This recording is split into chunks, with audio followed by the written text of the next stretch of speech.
Hello learners, welcome to the channel Genius Grid.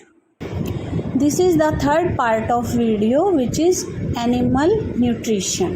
I have covered the digestive system of human in part 2. In two parts of this video, and this is the third part of the video in which I am going to cover the grass eating animals. If you are liking my videos, please do subscribe, like and share with your friends and family. Thank you. So let's start. What is the digestion in grass eating animals? Have you observed cows, buffaloes and other grass eating animals chewing continuously even when they are not eating? इसका मतलब है कि आपने देखा ही होगा ज़्यादातर ये cows buffaloes जो रोड पे होती हैं ये कॉन्टिन्यूसली अपना मुंह चलाती रहती हैं। अब मतलब ऐसा नहीं है कि वो उस समय घास खा रही हैं या घास के आसपास हैं, बट इवन तब भी वो अपना मुंह कॉन्टिन्यूसली च्यू करती रहती है, मतलब उनका मुंह चलता रहता है और इसको लोकल लैंग्वेज में हम कहते हैं ये जुगाली कर रही हैं।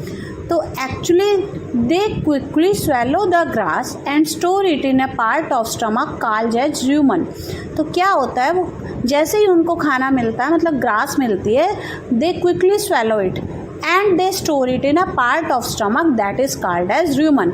वो क्विकली उसको स्वेलो कर लेती हैं और अपने एक पार्ट में स्टोर कर लेती हैं, that is called as rumen. Here the food gets partially digested and is called as sludge। तो जो उसने स्टोर मतलब स्वेलो करके र्यूमन में स्टोर कर लिया है, तो उस फूड पे जो है बैक्टीरिया वगैरह काम करते हैं, इट इज़ पार्शली डाइजेस्टेड, और जो वो पार्शली डाइजेस्टेड फूड र्यूमन में है that is called as curd. Curd को आप कैसे याद कर सकते हैं? कर्ड से, कर्ड जैसे दही होती है ना, उसका आप आर काट दीजिए, तो partially digested food is known as curd. But later that curd returns to the mouth in small lumps and the animal chews it। But क्या होता है, वो जो थोड़ा सा ये कर्ड उसके र्यूमन में पड़ा होता है, और र्यूमन इसका कौन सा पार्ट होता है स्टमक का? इसका फर्स्ट चैम्बर होता है।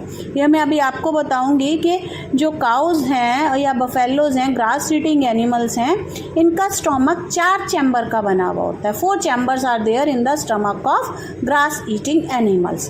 तो इनके फर्स्ट चैम्बर में र्यूमन में जब ये स्वेलो करती हैं, तो जो ग्रास है पार्शली डाइजेस्टेड फॉर्म में पड़ी होती है, जिसको हम क्या कहते हैं? कर्ड। तो ये फर्स्ट चैम्बर में पड़ी होती है, और जो ये प्रोसेस है कर्ड जो स्टोर किया हुआ है इन्होंने ग्रास ईटिंग एनिमल्स ने, इनको क्या कहते हैं हम? Rumination, and animals are called as ruminants. तो अब जो मैंने जैसे बताया आपका कि ग्रास ईटिंग एनिमल्स है 4 चैम्बर स्टमक, मतलब इनका स्टमक में 4 चैम्बर्स होते हैं, मतलब 4 बड़े बड़े चैम्बर्स। और ये क्यों होते हैं? They develop this to digest cellulose present in their diet.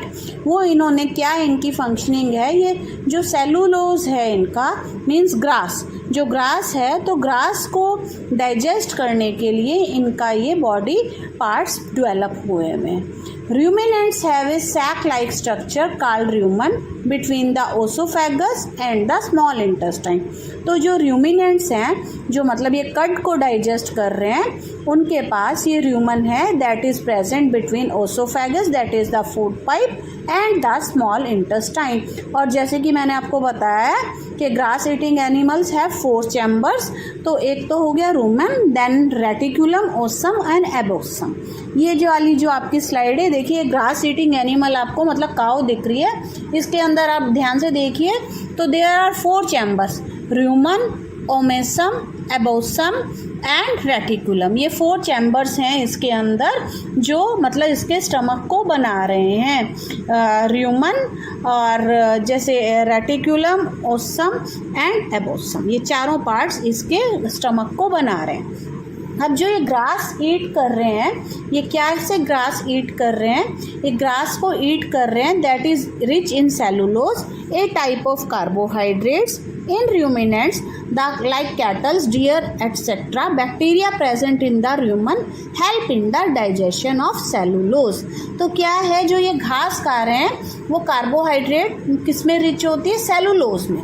तो सेलुलोज को जो डाइजेस्ट करने वाला एंजाइम है वो इनकी बॉडी में प्रेजेंट होता है, और that's why grass eating animals can digest grass easily.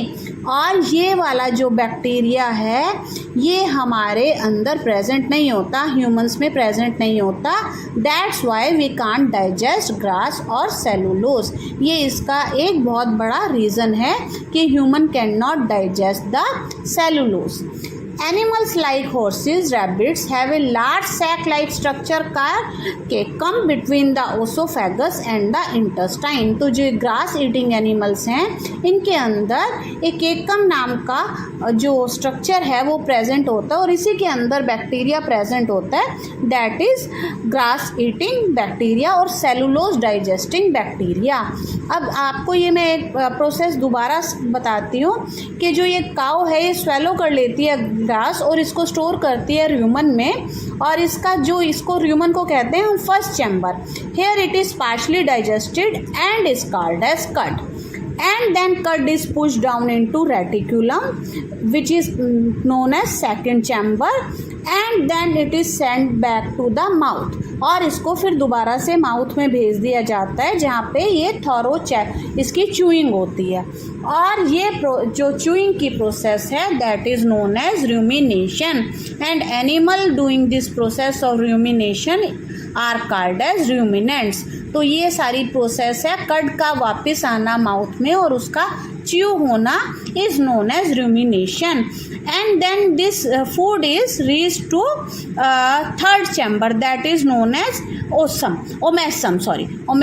ये सबसे स्मॉलेस्ट चैम्बर है, ये आपका एक क्वेश्चन पूछ सकते हैं, आपके सिलेबस में तो नहीं है बट फॉर नॉलेज से ओमेसम है जो इसका स्मॉलेस्ट चैम्बर होता है, और उसके अंदर वाटर एब्जॉर्ब हो जाता है फूड के अंदर से, और फिर वो उसको स्मॉलर पीसेस में ब्रेक डाउन हो जाता है, and then it is sent to abomasum that is to fourth part of the stomach, fourth chamber, and then it is transported to small intestine where absorption of nutrients takes place, and then it's get to the cecum, और कोई लोग इसको caecum भी pronounce करते हैं, जहाँ पे जो बैक्टीरिया है that acts on cellulose and digested completely. तो ये जो पूरी प्रोसेस है that is the process of digestion in grass eating animals. So we have completed the digestion in grass eating animals. Now we will start the digestion in simple microscopic organism or single celled organisms। तो अभी तक हमने digestion की है वो multi cellular organisms human में या grass eating animals में की है। अब हम डाइजेशन पढ़ना चाहेंगे सिंगल सेल्ड अमीबा या माइक्रोस्कोपिक ऑर्गेनिज्म।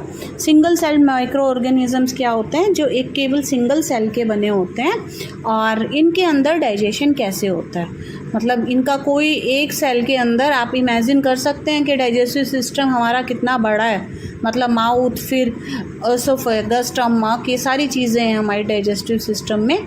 तो एक सिंगल सेल में कैसे डाइजेशन हो सकती है, तो ये आपकी बुक में दिया हुआ है digestion in amoeba. Let's start. तो क्या है, amoeba is a microscopic single celled organism that is found in pond water. Amoeba जो है ये एक सिंगल सेल्ड ऑर्गेनिज्म है और ये जनरली पॉन्ड वाटर में मिलता है। Amoeba has a cell membrane, amoeba की एक बाहर सेल मेम्ब्रेन होती है, मतलब आउटर बाउंड्री होती है, और इसके अंदर एक डेंस न्यूक्लियस होती है, बहुत डेंस मतलब बहुत ज़्यादा मतलब घनी सी एक न्यूक्लियस टाइप चीज़ होती है, और मैनी बबल लाइक वैक्यूल्स, इसके अंदर वैक्यूल्स होते हैं जिनको फूड वैक्यूल्स भी कहते हैं। जैसे आप इनको ऐसे मान के चलिए छोटे छोटे बबल्स किसी चीज़ में जैसे एंट्रैप हो जाते हैं, दैट्स आर लाइक वैक्यूल्स। और ये सब किस में इमर्ज्ड होता है, इसके साइटोप्लाज्म में, जो कि एक जेली लाइक फॉर्म में स्ट्रक्चर करता है, मतलब इसका जेली लाइक स्ट्रक्चर होता है साइटोप्लाज्म का। Amoeba constantly changes its shape and position, amoeba अपनी कॉन्स्टेंटली शेप चेंज करता रहता है और पोजीशन भी चेंज करता रहता है। कैसे? क्योंकि इसके अंदर एक फॉल्स फीट होते हैं जिन्हें हम क्या कहते हैं, सूडोपोडिया। अमीबा अपनी शेप चेंज कर लेता है, कभी उसके मतलब फिंगर लाइक प्रोजेक्शंस आउट कर लेता है जिनको हम फॉल्स फीट कहते हैं, जैसे कि अभी बताया सूडोपोडिया। तो कभी एक साइड का कभी दूसरी साइड का ये छोटी छोटी फिंगर लाइक प्रोजेक्शंस निकालता रहता है अपने सेल में और उससे ये मूवमेंट करता है और यही उसी चीज़ से ये फूड को भी कैप्चर करता है।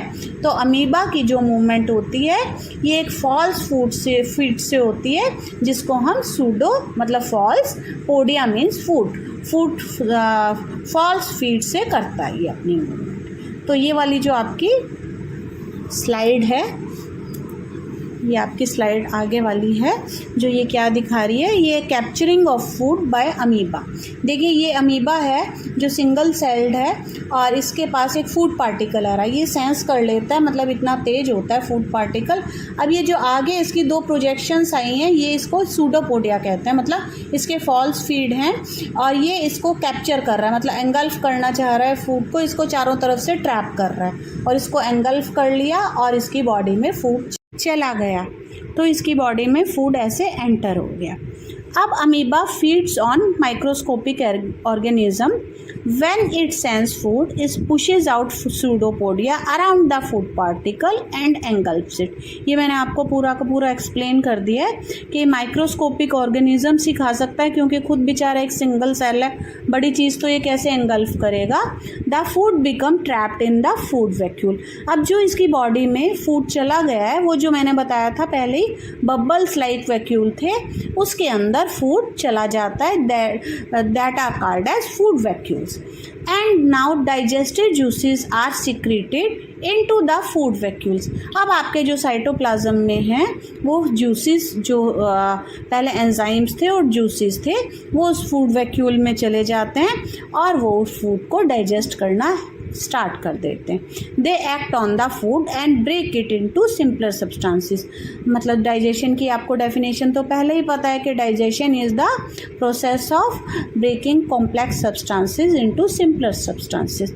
तो जो ये डाइजेस्टिव जूसेस आए तो इन्होंने फूड में जो फूड वैक्यूल था उसमें एक्ट करना शुरू किया फूड पे और उसको सिंपलर सब्सटेंसेस में ब्रेक डाउन कर दिया।